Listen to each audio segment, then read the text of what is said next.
সাবেক প্রধানমন্ত্রী BNP chairperson Begum Khaleda জিয়াকে লন্ডনে উন্নত চিকিৎসা সেবা দিতে কাতারের আমিরের পক্ষ থেকে আজ আসছে জার্মানির এয়ার অ্যাম্বুলেন্স। শুক্রবার ঢাকার কাতার দূতাবাস এ তথ্য নিশ্চিত করে। দূতাবাস জানায়, শনিবার বিকেল 5টায় জার্মানির ওই এয়ার অ্যাম্বুলেন্স ঢাকায় এসে পৌঁছাবে। তবে জার্মানির এয়ার অ্যাম্বুলেন্স কোম্পানি হলেও ভাড়া থেকে শুরু করে যাবতীয় সব ব্যবস্থাপনা করছে কাতার সরকার। এর আগে কাতারের আমিরের পাঠানো এয়ার অ্যাম্বুলেন্স কারিগরি ত্রুটির কারণে ঢাকায় না আসায় উন্নত চিকিৎসার জন্য খালেদা জিয়াকে লন্ডনে নিয়ে যাওয়ার তারিখ পিছিয়ে যায়। এদিকে গতরাতে বেগম খালেদা জিয়ার এন্ডোস্কোপি করা হয়েছে। এতে তার পাকস্থলীর রক্তক্ষরণ বন্ধ হয়েছে বলে জানিয়েছেন তার চিকিৎসকরা। দর্শক, এই মুহূর্তে এভারকেয়ার হাসপাতালের সামনে আছেন সহকর্মী মিফতা গালিব, চলে যাচ্ছে তার কাছে। গালিব, বেগম খালেদা জিয়ার চিকিৎসার সবশেষ কি তথ্য আছে আপনার কাছে, জানাবেন আমাদের। ধন্যবাদ শাহিলি। আপনি দেখতে পাচ্ছেন আমরা আছি রাজধানী এভারকেয়ার হসপিটালে সামনে আছি। গত 23 নভেম্বর মূলত এখানে সাবেক প্রধানমন্ত্রী, তিনবারের প্রধানমন্ত্রী বেগম খালেদা জিয়াকে শারীরিক অসুস্থতা, ডায়াবেটিস সহ বেশ কয়েকটি অসুস্থতা নিয়ে তাকে মূলত এভারকেয়ার হসপিটালে ভর্তি করানো হয়। তো এই যে দীর্ঘদিন চিকিৎসার পর, দীর্ঘ প্রায় 14 দিন চিকিৎসার পর গত পরশু উন্নত চিকিৎসার জন্য ওনাকে লন্ডন নেওয়ার বিষয়ে সিদ্ধান্ত হয়েছিল। তো কারিগরি ত্রুটির কারণে মূলত কাতারের দেয়া এয়ার অ্যাম্বুলেন্সটি আসতে না পারায় মূলত সেটি বিলম্ব হয়েছে। তো পরবর্তীতে কাতারের তিনি জার্মানির একটি সংস্থার সাথে কথা বলে মূলত আরেকটি এয়ার অ্যাম্বুলেন্স পাঠানোর বিষয়ে সিদ্ধান্ত হয়েছে। তো এখন পর্যন্ত আমরা যতটুকু জেনেছি যে জার্মানি থেকে যে এয়ার অ্যাম্বুলেন্সটি আসার কথা রয়েছে, সেটিও এখন পর্যন্ত আসা নিয়ে অনিশ্চয়তা তৈরি হয়েছে। সেটি আসবে কিনা সেটা নিয়ে এখন অনিশ্চয়তা তৈরি হয়েছে। তো গতকাল আসলে বেগম খালেদা জিয়ার পুত্রবধূ ডাক্তার জোবাইদা রহমান এসেছিলেন। তিনি দুইবারই এসে তিনি সাবেক প্রধানমন্ত্রীর শারীরিক অবস্থা খোঁজখবর নিয়ে গিয়েছেন। তো এখন পর্যন্ত আমরা সকাল থেকে এখানে আছি। এখন পর্যন্ত মেডিকেল বোর্ডের পক্ষ থেকে এবং তাদের দলের পক্ষ থেকে কোনো আপডেট আমাদেরকে আসলে এখন পর্যন্ত জানানো হয়নি। তবে আমরা যতটুকু জেনেছি, গতকাল রাতে খালেদা জিয়ার শারীরিক একটা এন্ডোস্কোপি করা হয়েছে, যে এন্ডোস্কোপিতে আসলে কিছুটা হয়তো স্থিতিশীল আছে, এরকমটা কিছুটা আমরা জানতে পেরেছিলাম। তবে সেটিও আসলে আশাবাঞ্ছক নয়, আমরা এই মর্মে আমরা জানতে পেরেছি। তো আমরা এই যে আপনি দেখছেন যে এখন পর্যন্ত এখানে মোটামুটি নিশ্ছিদ্র নিরাপত্তা বেষ্টনী এখন পর্যন্ত করা হয়েছে। তবে এখানে গত বেশ কয়েকদিন যাবৎ যে পরিমাণ ভিড়, অর্থাৎ দলীয় নেতাকর্মীদের যে পরিমাণ উপস্থিতি ছিল, এখন কিন্তু সেই উপস্থিতি আসলে নেই, এটা আমরা মোটামুটি বলতেই পারি। তবে ওনাকে বিদেশে নেওয়ার যে বিষয়টি, সেটি মূলত ডিপেন্ড করতেছে হচ্ছে যে মেডিকেল বোর্ড কি সিদ্ধান্ত নেয়। মেডিকেল বোর্ড যদি সিদ্ধান্ত দেয় যে উনি 13 ঘন্টা এয়ার অ্যাম্বুলেন্সে করে উনি লন্ডন যেতে পারবেন, বা ওনার শারীরিক অবস্থা যদি বিবেচনা মেডিকেল বোর্ড যদি সিদ্ধান্ত দেয়, সেক্ষেত্রে এয়ার অ্যাম্বুলেন্স আসবে এবং সাবেক তিনবারের প্রধানমন্ত্রী বেগম খালেদা জিয়াকে আসলে লন্ডনে উন্নত চিকিৎসার জন্য নেওয়া হতে পারে। শাহেলি। গালিব, আপনাকে ধন্যবাদ। দর্শক, রাজধানীর এভারকেয়ার হাসপাতালের সামনে থেকে যুক্ত ছিলেন আমাদের সহকর্মী মিফতা গালিব, জানাচ্ছিলেন সাবেক প্রধানমন্ত্রী খালেদা জিয়ার চিকিৎসা সেবার সবশেষ পরিস্থিতি। চলে যাচ্ছে পরবর্তী সংবাদে। রাজধানীর আগারগাঁওয়ে একটি বাসায় গ্যাস লাইনের লিকেজ থেকে বিস্ফোরণের ঘটনায় নারী শিশু সহ একই পরিবারের 6 জন দগ্ধ হয়েছেন। আজ সকাল 8:45টার দিকে দগ্ধদের ঢাকা মেডিকেলের বার্ন ইউনিটে নিয়ে আসা হয়েছে। দগ্ধরা হলেন মোহাম্মদ জলিল মিয়া, আনেজা বেগম, আসিফ মিয়া, সাকিব মিয়া, মনিরা ওইভা। ঢামেক হাসপাতালের পুলিশ ক্যাম্পের ইনচার্জ পরিদর্শক মোহাম্মদ ফারুক জানান, আজ সকালের দিকে আগারগাঁও এলাকা থেকে নারী ও শিশু সহ 6 জনকে দগ্ধ অবস্থায় ঢামেকের বার্ন ইউনিটে নিয়ে আসা হয়েছে। বর্তমানে তাদের ড্রেসিং চলছে, তবে এই মুহূর্তে দগ্ধের পরিমাণ জানা যায়নি। রাজবাড়ীর দৌলতদিয়া ঘাট থেকে গোয়ালন্দ মোড় পর্যন্ত দক্ষিণ পশ্চিমাঞ্চলের গুরুত্বপূর্ণ 14 কিলোমিটার মহাসড়কটি সংস্কারের নামে চলছে ব্যাপক অনিয়মের অভিযোগ। কম বিটুমিন ব্যবহার আর তাড়াহুড়ো করে করা কাজের কারণে কয়েকদিনের মধ্যেই উঠে গেছে নতুন লেয়ার। ছিটকে আসা খোয়া পথচারীর চোখে মুখে লেগে আহত হওয়ার ঘটনা বাড়ছে। ধুলোয় দম বন্ধ হয়ে পড়ছে স্থানীয়দের, নিয়ন্ত্রণ হারাচ্ছে যানবাহন, প্রতিনিয়ত ঘটছে ছোট বড় দুর্ঘটনা। বিষয়টি খতিয়ে দেখে ব্যবস্থা নেওয়ার আশ্বাস দিয়েছে কর্তৃপক্ষ। প্রতিনিধি শেখ মোমেনের রিপোর্টে বিস্তারিত। দৌলতদিয়া ঘাট থেকে গলন্দ মোড় পর্যন্ত প্রায় 14 কিলোমিটার দীর্ঘ এই মহাসড়ক দক্ষিণ পশ্চিমাঞ্চলের অন্যতম ব্যস্ততম রুট। প্রতিদিন হাজারো যানবাহন চলাচল করে অত্যন্ত গুরুত্বের সঙ্গে ব্যবহৃত হয় এই সড়কটি। কিন্তু সাম্প্রতিক সংস্কার কাজে নিম্নমানের উপকরণ আর কম ভিটামিন ব্যবহারের অভিযোগ তুলেছেন স্থানীয়রা। সংস্কার শুরুর কয়েকদিন না যেতেই খুলে যাচ্ছে নতুন ভিটামিনের স্তর। ঠিকমতো না বসানো খোয়া ছিটকে এসে আহত হচ্ছেন পথচারী ও মোটরসাইকেল আরোহীরা। এর ফলে ঘটছে ছোট বড় দুর্ঘটনা। ভিটামিন মনে করেন ঠিক মতন দেয় নাই, আবার রাস্তা সমান হয় নাই, আমাদের গাড়ি চালানোর সমস্যা হতেছে। খোয়ার জন্য টায়ার কাটে যাচ্ছে, বাসটা যাচ্ছে। রাস্তা খুব খারাপ, আমাদের গাড়ি ঘোড়া চললে টায়ার পাঞ্চার হচ্ছে, টায়ার নষ্ট হচ্ছে, গাড়ি অ্যাক্সিডেন্ট হচ্ছে। খোয়া রাস্তায় থেকে উঠে উঠে মানুষের গায়ে লাগে। দলে দিলে অনেক ভালো হইতো, এগুলা না ডলার কারণে আমাদের এই চাকাগুলো ফেটে যাচ্ছে। স্থানীয়দের অভিযোগ, বছরের পর বছর ধরে এমন মানহীন কাজ যাত্রী ও চালকদের দুর্ভোগ বাড়িয়ে দিয়েছে। রাস্তা সংস্কারে মান নিয়ন্ত্রণে নেই যথাযথ তদারকি। পথচারীরা আহত হচ্ছে আর যান চলাচলে অনেক অসুবিধা হচ্ছে। বিশেষ করে যারা হোন্ডা চালাচ্ছে এদের অনেক ঝুঁকির মধ্য দিয়ে হোন্ডাটা চালাইতে হচ্ছে। এখানে দুর্ঘটনা ঘটতেছে বেশি এরকম হওয়ার কারণে। আমরা চাই যে মনে করেন যে সব জায়গায় রাস্তা খারাপ আছে ওই সব জায়গায় ভালোভাবে কাজ করে। কর্তৃপক্ষের কাছে অনুরোধ করি যেন এই রাস্তার কাজটা সঠিকভাবে, সুন্দরভাবে এবং নিরপেক্ষভাবে কাজটা সঠিকভাবে করে। এদিকে দ্রুতই প্রয়োজনীয় ব্যবস্থা নেওয়া হবে বলছে সংশ্লিষ্ট কর্মকর্তারা। যারা ছিল সড়ক ডিপার্টমেন্ট করেছে, তারা করেছে, এখন ব্যবস্থা নিবে তারা। উপজেলা দায়িত্ব হিসেবে আমি তাদের সাথে কথা বলবো। এটা আছে রোড মেইনটেনেন্সের একটা নতুন টেকনিক, ঠিক আছে, টেকনোলজি আর কি। এই টেকনোলজিটা আপনার কিছু পাথর ছুটবে, এটা হচ্ছে তার বেসিক প্রিন্সিপাল। যদি আরো বন্ধ রাখতে পারতেন তাহলে আরো কম ছুটতো। দেশের দক্ষিণ পশ্চিমাঞ্চলের একটি গুরুত্বপূর্ণ মহাসড়ক হওয়া সত্ত্বেও মানহীন সংস্কারের কারণে ঝুঁকি আর দুর্ভোগে পড়েছেন যাত্রীরা। অভিযোগ তদন্ত ও দ্রুত মানসম্মত সংস্কারের দাবি স্থানীয়দের। গুরুত্বপূর্ণ এই মহাসড়ক, তবে নিম্নমানের সংস্কারের কারণে ভোগান্তিতে রূপ নিয়েছে। দ্রুতই পুনরায় সংস্কারের দাবি স্থানীয়দের। মমিন শেখ, মাই টিভি, রাজবাড়ী। রংপুরে হিমাগারে মজুদ রাখা আলুর বাজারে ধস নেমেছে। উৎপাদন খরচ, পরিবহন ব্যয় ও হিমাগার ভাড়া বহন করে ন্যায্য মূল্য নাও পাওয়ায় চরম লোকসানের মুখে পড়েছেন আলু চাষী ও ব্যবসায়ীরা। আর সরকারের পক্ষ থেকে দায়সারা আলুর দাম বেঁধে দিলেও নেই কোনো কার্যকর ব্যবস্থা। আর কৃষি বিভাগ বলছে আলুর বাজার কম হওয়ায় লোকসানের কথা চিন্তা করে হিমাগার থেকে আলু বের করেননি চাষিরা। ন্যায্য মূল্য নিশ্চিত করতে সরকারের প্রতি আহ্বান কৃষকদের। রংপুর থেকে মাহমুদুল হাসানের রিপোর্টে দেখুন বিস্তারিত। রংপুরের হিমাগারগুলোতে এবছর লাভের আশায় মজুদ রাখা আলু যেন এখন গলার কাটা হয়ে দাঁড়িয়েছে আলু চাষিদের। উৎপাদন ব্যয়ের চাপ সামাল দিতে না পেরে অনেকেই আর্থিক ক্ষতির মুখে আলু চাষি সহ ব্যবসায়ীরা।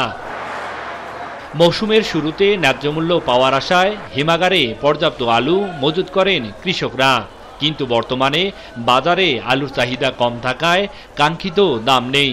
যে দামে আলু বিক্রি হচ্ছে তাতে খরচই উঠছে না, বরং উল্টো বাড়ছে ক্ষতির পরিমাণ। আমাদের তো পুঁজি নেই, মানে ক্যাশটা হারিয়ে ফেলে দিছে। অনেকে আলু বের করারও সাহস পাচ্ছে না, একবারে রেট কম, এতে করে কৃষক কখনো আলু আর চাষ করবে না।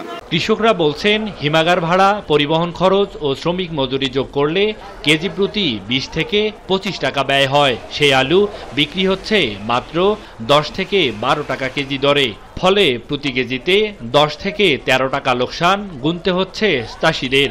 সরকারের পক্ষ থেকে দায়সারা আলুর দাম বেঁধে দিলেও নেই কার্যকর ব্যবস্থা। সরকারে একটা রেট দিয়েছিল, এই রেট ধরে যদি আলুটা কিনতো তাহলে কৃষক কিছু বাঁচতো। যে রেট সরকার দিচ্ছে ওই রেটে বিক্রি 500 থেকে 600 টাকা বস্তা লস হয়ে যাচ্ছে। ব্যবসায়ীরা যে আলু আবার সংরক্ষণ করবে তারা সে পুঁজিটা পাবে কোথায়? বাজারে দাম কম থাকার কারণে বাকি আলু হিমাগারে পড়ে আছে। বারবার তাগাদা দেওয়া সত্ত্বেও হিমাগারের আলু বের করছেন না সংরক্ষণকারীরা। ব্যবসায়ী তো গেছে, কৃষক গেছে, মালিক হিমাগার মালিক কর্তৃপক্ষেরও লস। আর কৃষি বিভাগ বলছে আলুর বাজার কম হওয়ায় লোকসানের কথা চিন্তা করে হিমাগার থেকে আলু বের করেননি কৃষকরা। তবে এখন আলুর চাহিদা কিছুটা বাড়ায় কৃষকরা তাদের আলু হিমাগার থেকে বের করে বাজারজাত করার আশা করছেন। ইতোমধ্যে আলুর দাম কিছুটা বৃদ্ধি পেয়েছে, যে কারণে আমরা ভাবছি যে আসলে বাকি আলুগুলো হয়তো খুব শীঘ্রই কোল্ড স্টোরেজ থেকে বাজারে চলে আসবে। কৃষকদের দাবি সরকারের সুদৃষ্টি, কাঙ্ক্ষিত বাজার মূল্যে তাদের উৎপাদিত ফসল যেন বিক্রি করতে পারে, এমনটাই প্রত্যাশা এ অঞ্চলের আলু চাষিদের। মাহমুদুল হাসান, মাই টিভি, রংপুর। যশোরের বাঘারপাড়া উপজেলার বন্দবিলা ইউনিয়নের টিপিএম সরকারি প্রাথমিক বিদ্যালয়ের শিক্ষার্থীরা বিগত 10 বছর ধরে ময়লার স্তূপ আর দুর্গন্ধের মধ্যেই ক্লাস করতে বাধ্য হচ্ছে।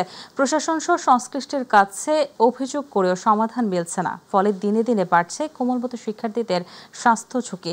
প্রতিনিধি আক্তারুজ্জামানের তথ্যচিত্রে আরও জানাচ্ছেন শামস তাবরেজ উচ্ছ্বাস। সরকারি প্রাথমিক বিদ্যালয়ের ঠিক পাশেই খাজুরা হাটবাজার আর চিত্রা নদী। বাজারের সকল ময়লা আবর্জনা ফেলা হয় নদী সংলগ্ন এই বিদ্যালয় চত্বরের ঠিক সামনে। বছরের পর বছর গেলেও ঘুচছে না এই দুর্গন্ধের অভিশাপ।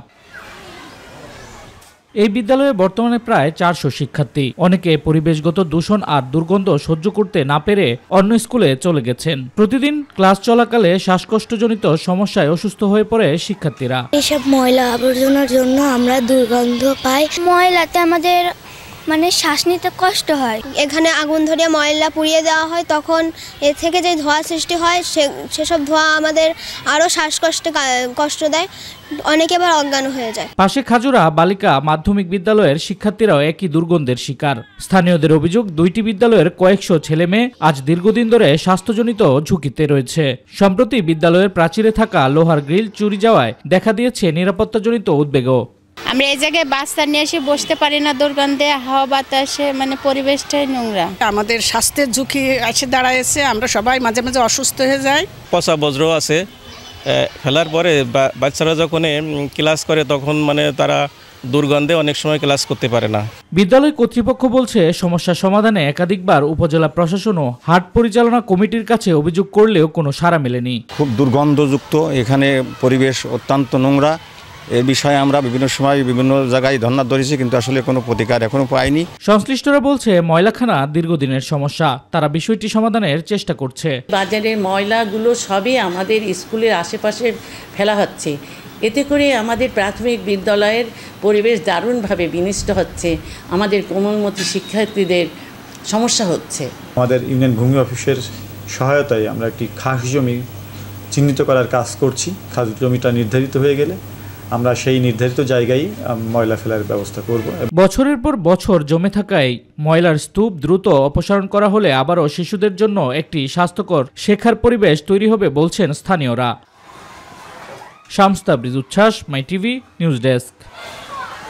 সিলেটের আলিয়া মাদ্রাসা মাঠে ইসলামী ও সমমনা 8 দলের বিভাগীয় মহাসমাবেশ ঘিরে সকাল থেকে জামায়াত হতে শুরু করেছে নেতাকর্মী ও মিছিলের ঢল। গণভোট ও 5 দফা দাবি নিয়ে আয়োজিত এই সমাবেশে প্যান্ডেল ও সাউন্ড সিস্টেমের কাজ প্রায় শেষ। আয়োজকদের দাবি, দুপুরের আগে পৌঁছাবেন শীর্ষ নেতারা।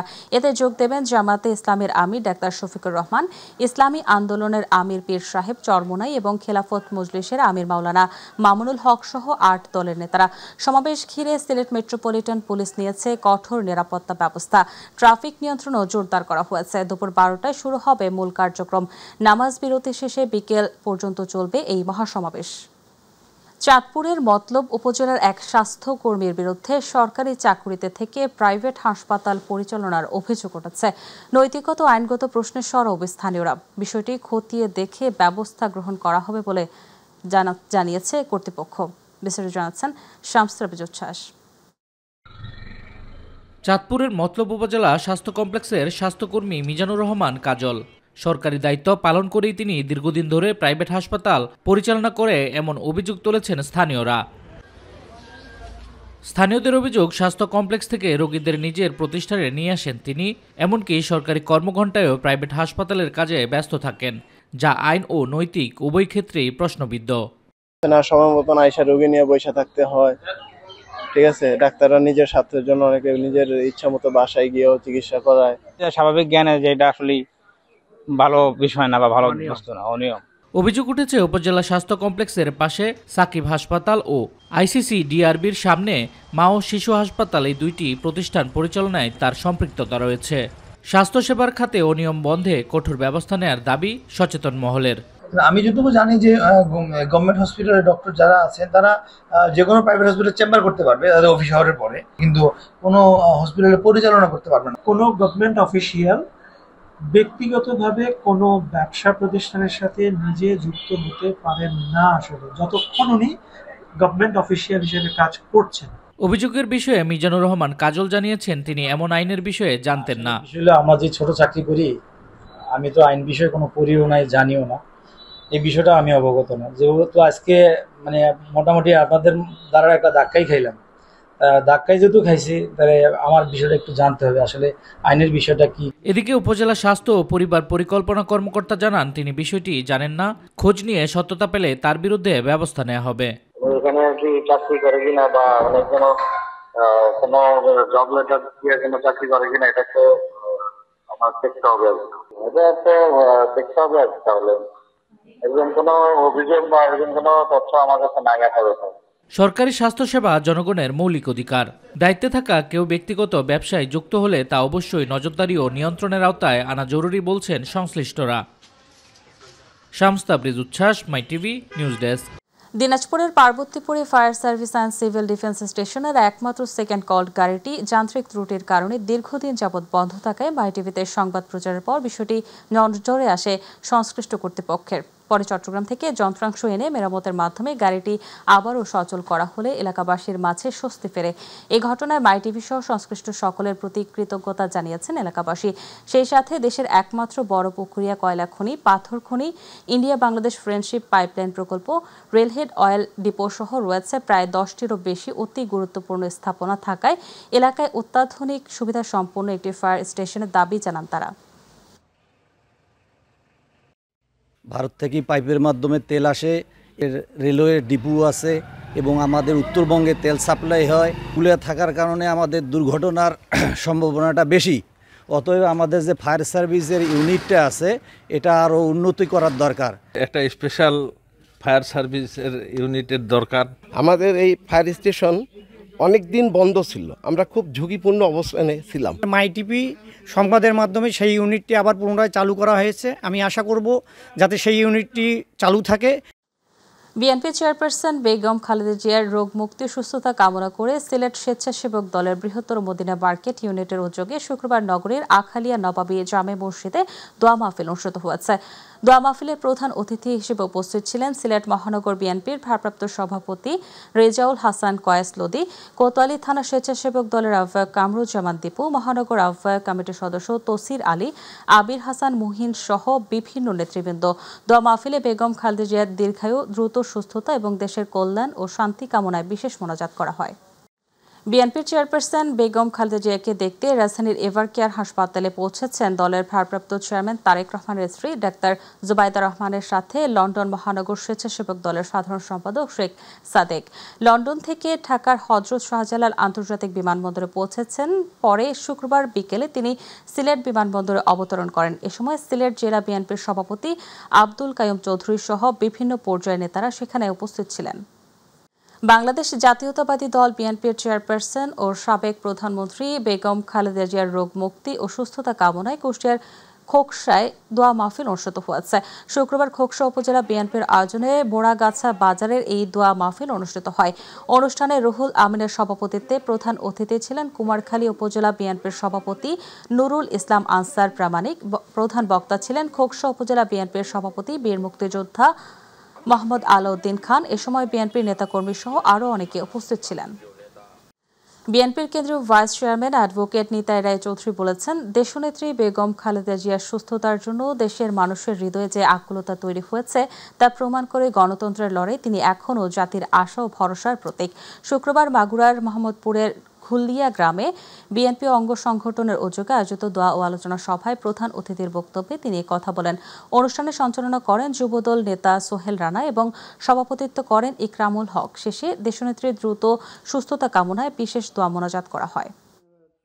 নরসিংদীর বেলাবতে বাংলাদেশ জাতীয়তাবাদী দল বিএনপির চেয়ারপারসন সাবেক প্রধানমন্ত্রী বেগম খালেদা জিয়ার রোগ মুক্তি ও সুস্থতা কামনায় আলোচনা সভা ও দোয়া মাহফিল অনুষ্ঠিত হয়েছে। শুক্রবার উপজেলা বিএনপির সাবেক সভাপতি অ্যাডভোকেট অলিউর রহমান কাউসারের সভাপতিত্বে পাইলট মডার্ন সরকারি মডেল হাই স্কুলের মাঠে উপজেলা বিএনপি অঙ্গ সংগঠনের আয়োজনে দোয়া মাহফিল বক্তব্য রাখেন বিএনপির কেন্দ্রীয় নির্বাহী কমিটির মুক্তিযুদ্ধ বিষয়ক সম্পাদক লেফটেন্যান্ট কর্নেল অবসরপ্রাপ্ত জয়নুল আবেদিন, কেন্দ্রীয় কমিটির সহ স্বেচ্ছাসেবক বিষয়ক সম্পাদক মোহাম্মদ আব্দুল কাদের ভুইয়া জুয়েল, কেন্দ্রীয় কমিটির সদস্য ফেরদৌস আলম খোকন সহ বিএনপির অঙ্গ সংগঠনের নেতৃবৃন্দ। পরে বেগম খালেদার সুস্থতা ও দীর্ঘায়ু কামনা করে দোয়া ও মোনাজাত করা হয়। নরসিংদী ৪ বেলাবো মনোহরদী সংসদীয় আসনের বিএনপির মনোনীত প্রার্থী ও সাবেক সংসদ সদস্য বীর মুক্তিযোদ্ধা অ্যাডভোকেট সর্দার সাখাওয়াত হোসেন বকুল বিএনপি চেয়ারপারসন ও সাবেক প্রধানমন্ত্রী বেগম খালেদা জিয়ার জন্য মহান রাব্বুল আলামিনের কাছে তার সুস্থতা কামনা করেন। তিনি বলেন, আগামী দিনের বাংলাদেশ গড়ার সাহস যোগাবেন খালেদা জিয়া, যা ভারপ্রাপ্ত তারেক রহমানের হাতিয়ার হিসেবে কাজ করবে। শুক্রবার বাদ জুমা নরসিংদীর বেলাবো বাজার কেন্দ্রীয় জামে মসজিদে বিএনপি চেয়ারপারসন ও সাবেক প্রধানমন্ত্রী বেগম খালেদা জিয়ার রোগ মুক্তি সুস্থতা কামনায় দোয়া শেষে তিনি এসব কথা বলেন। এ সময় উপস্থিত ছিলেন উপজেলা বিএনপির আহ্বায়ক আহসান হাবিব বিপ্লব, সিনিয়র যুগ্ম আহ্বায়ক আবুল কালাম আজাদ সহ বিএনপি অঙ্গ সংগঠনের নেতৃবৃন্দ।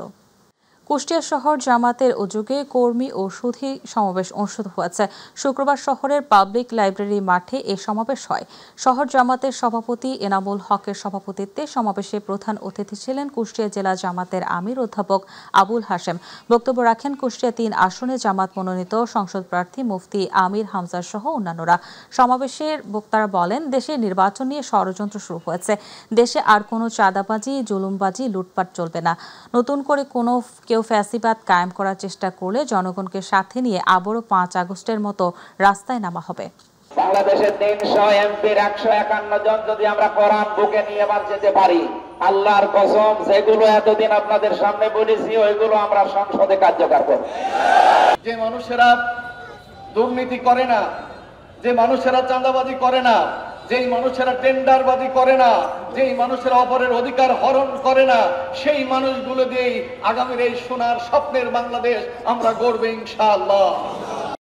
গোধূলির আবির মেখে যখন দিন ফুরিয়ে আসে, যান্ত্রিক শহরের কোলাহল চাপিয়ে মসজিদের মিনার থেকে ভেসে আসে অনন্তের আহ্বান, কল্যাণের পথে এসো, সাফল্যের পথে এসো। কর্মচঞ্চল জীবনে মুয়াজ্জিনের এই কণ্ঠস্বর কেবল নামাজের ডাক নয়, বরং আত্মিক প্রশান্তির এক অমোঘ বার্তা। পাবনা জেলা জুড়ে এই পবিত্র আহ্বানকে ছড়িয়ে দিতে মাথা তুলে দাঁড়িয়েছে ১১০টিরও বেশি দৃষ্টিনন্দন মসজিদ। প্রতিনিধি নাহিদ মিয়া রিপোর্ট জানাচ্ছেন আতিকুর রহমান তিতাস। শুধুমাত্র আল্লাহর সন্তুষ্টির জন্য পাবনার শহর, গ্রাম ও জেলার বাইরেও নির্মাণ করা হচ্ছে কয়েকটি দৃষ্টিনন্দন মসজিদ। নগর থেকে নিভৃত পল্লী এমনকি জেলার সীমানা ছাড়িয়েও চলছে এই মহতী কর্মযজ্ঞ। দীর্ঘ ৪ দশক ধরে গ্রামবাসী যেখানে জরাজীর্ণ ছাপড়া ঘরে রোদ বৃষ্টি সহ ইবাদত করতেন, একটিমাত্র আবেদনেই সেখানে গড়ে তোলা হচ্ছে সুদৃশ্য মসজিদ। খুব ভালো মসজিদ, মাদ্রাসা, পিছনে তার অনেক অবদান আছে।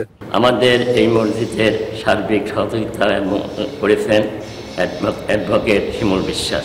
মসজিদ দেখা ভয় সব কিছু বাংলাদেশে সমস্ত থেকেই মসজিদ করে দিয়েছে। শুধু নতুন নির্মাণ নয়, পুরাতন মসজিদগুলোর পুনর্নির্মাণ বা সংস্কার করা হচ্ছে। কাজের তদারকি করছেন স্থানীয় ইমাম, মুসল্লি এবং স্থানীয় নেতৃবৃন্দ।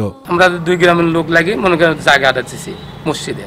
আমাদের 22 লক্ষ টাকা দিয়ে আমাদের এই মসজিদটা করে দিয়েছে। শিমুল বিশ্বাসের বলাতে এখানে মসজিদটা উনি বানিয়ে দিয়েছে। এমন উদ্যোগের মূল কারিগর বিএনপি চেয়ারপারসন বেগম খালেদা জিয়ার বিশেষ সহকারী অ্যাডভোকেট শিমুল বিশ্বাস। তার উদ্যোগে নির্মাণ করা হয়েছে স্কুল, কলেজ, পলিটেকনিক ও কারিগরি প্রশিক্ষণ কেন্দ্র। এখানে তার পৈতৃক সম্পত্তি 15 বিঘা দান করছে, 350 বিঘা জমি দান করছেন। এই মাদ্রাসা এবং মসজিদ করতে উনি 70 লক্ষ টাকা দান করেছেন। দেশ এবং দেশের মানুষের জন্য কাজ করার প্রত্যয়ে এই উদ্যোগ নেওয়া হয়েছে বলে জানিয়েছেন শিমুল বিশ্বাস। তিনি জানান, ধর্মীয় উন্নয়ন ছাড়া কোনো জাতির নৈতিক উন্নয়ন সম্ভব নয়। আল্লাহর সন্তুষ্টির জন্য এই কাজগুলো আমাকে অনুপ্রাণিত করেছে। আল্লাহর যে ঘর বানাবে তাকে পরকালে আল্লাহ একটা তার ঘরের আশ্রয় দেবেন। বিদেশি সাহায্য সংস্থা, বিশেষ করে মুসলিম দেশগুলোর সহযোগিতাতে এইগুলো করা সম্ভব হয়েছে। আতিকুর রহমান তিতাস, মাই টিভি।